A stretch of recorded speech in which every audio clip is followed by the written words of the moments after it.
So let's begin our presentation with introduction. Colonialism has had a profound and lasting impact on the modern world. According to Lumba, it's not just about controlling foreign lands, but about exploiting them, imposing outside governance, economic system, and cultural norms. In Southeast Asia, Malaysia is a clear example. Under British colonial rule from the 18th century until 1957, our company, society, politics, and even healthcare system were fundamentally reshaped, not for local benefit, but to serve colonial interests. These changes didn't disappear after independence. Malaysia still faces the legacy of colonial structures in its policies and institutions today. That's why understanding colonialism is so important. It's not just part of our past, but still influences our development identity and place in the world today. British colonial rule greatly impacted Malaysia's economy by reshaping trade, land use, and resources to serve British interests. A key result was the development of infrastructure, which, though built for exploitation, later supported Malaysia's growth.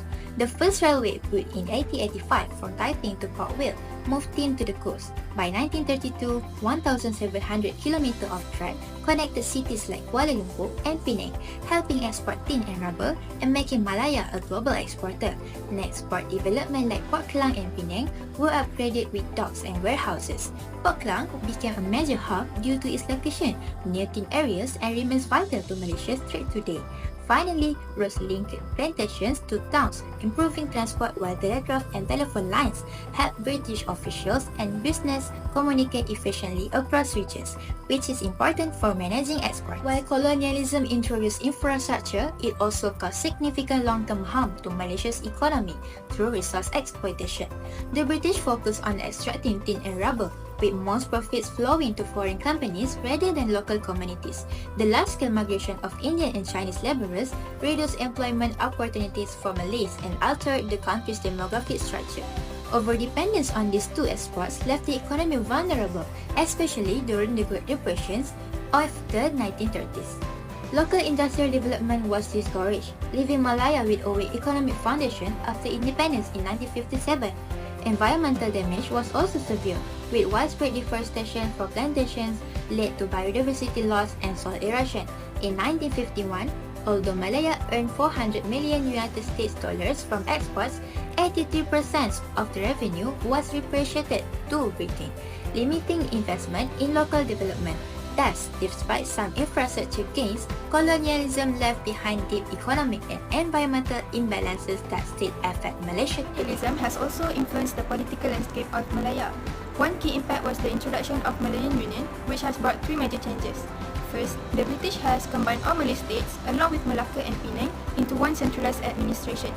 This has replaced the traditional system, where each state had their own ruler. Secondly, the powers of Malay rulers were transferred to a British governor. This has reduced the Sultan's authority, limited to ceremonial roles, and also has reduced their influence on political affairs. For the Malays, this transfer of power is seen as an erosion of their sovereignty and traditional leadership. Next, the British introduced a new citizenship system based on JUSOH, where anyone born in Malaya can become a citizen. This has mainly benefited the Chinese and Indian immigrants, which their population has been increased due to the British labour policy. During that time, the Malays were the original citizen and also takes up majority of the population. So, the idea of granting an equal citizenship towards the immigrants community has caused concern towards the Malay because they feared that they might lose political dominance and also became a minority in their own land. So from the Malayan Union establishment, it has also triggered the formation of political parties. Why? Because it has led to the rise of political awareness among citizens. The Malays finally realized how important unity and political engagement are in defending their rights. So in response, the United Malay National Organisation (UMNO) has been established under the rule of Dato' Un Jaafar to show resistance toward the Malayan Union. Eventually, political consciousness has been spread among communities. Therefore, the Malaysian Chinese Association (MCA) and Malaysian Indian Congress (MIC) has been formed in order to represent their own group. Together with UMNO, they created the Alliance Party, which has become the foundation for multi-ethnic groups, and they work together until they achieve the independence. Now, let's look at the social impact. The British brought many Chinese and Indian immigrants to work in tin mines, businesses, and plantation. This changed the country's population and creates a multiracial society with Malays, Chinese, and Indian. At first, each group lived and worked separately, but over time, they started to interact more. Today, we can see the result in many ways. There are mixed food, culture, and celebration like Hari Raya, Chinese New Year, and Deepavali. Many Malaysians also can speak more than one language. These mixed cultures makes Malaysia special, and during British rules, there was structural inequality and ethnic segregation. The British used a divide and rule system by giving each races a different jobs, such as Malay was a farmer in village, Chinese worked as a miner and trades in towns, Indian become plantation workers. This create a racial economic gaps.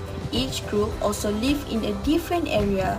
British area had a better development, while the place where the locals live had a poor facility. Because of this, there was a limited interaction between the races, and also it caused economic gaps and also social division that can be felt from today. So now we proceed to the impact colonialism in healthcare. So the first one is action of vaccines, which is the positive impact. During British colonial rule in Malaya, particularly in Selangor, the introduction of vaccines marked a major advancement in public health. Vaccines for diseases such as cholera, smallpox, and rabies were introduced to control frequent outbreaks, and organized immunization programs were established. These efforts not only reduced mortality rates but also increased public trust in modern medicine, laying the foundation for Malaysia's current vaccination practices. So the second one is negative impact, which is imbalance in healthcare access and services. Despite medical progress, colonial healthcare systems were deeply unequal. Facilities prioritized European officials, offering them superior care, while indigenous communities and migrant workers received poor or limited services.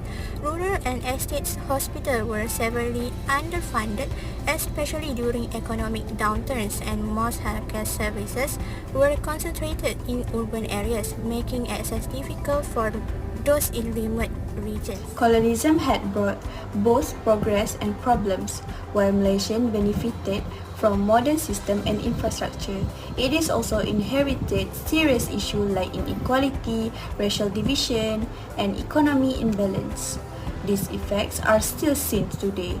By understanding this history, Malaysians can make better choices in building a future that is more equal, unites, and fair for everyone.